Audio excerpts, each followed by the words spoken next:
Moving on, Hyderabad Srinagar కాలనీలో ఉన్న తమిళనాడు మాజీ సీఎం జయలలిత ఇంటిని జీహెచ్ఎంసీ అధికారులు సీజ్ చేశారు. ఆస్తి పన్ను బకాయిలు చెల్లించకపోవడంతో జీహెచ్ఎంసీ అధికారులు ఫిబ్రవరిలో జయలలిత కుటుంబ సభ్యులకు నోటీసులు ఇచ్చారు. ఎలాంటి సమాధానం రాకపోవడంతో G+4 భవనాన్ని సీజ్ చేశారు. ఇంటికి సంబంధించి సుమారు 83 లక్షల ఆస్తి పన్ను పెండింగ్ లో ఉందని అధికారులు తెలిపారు.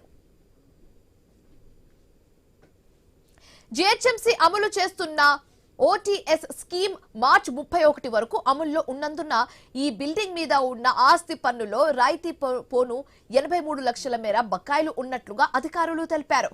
కొన్నాళ్ల క్రితం వరకు కూడా ఈ బిల్డింగ్ లో ప్రైవేట్ ఆఫీస్ ఉండడంతో వాణిజ్య సదుపాయం కింద ఆస్తి పన్ను విధించారు.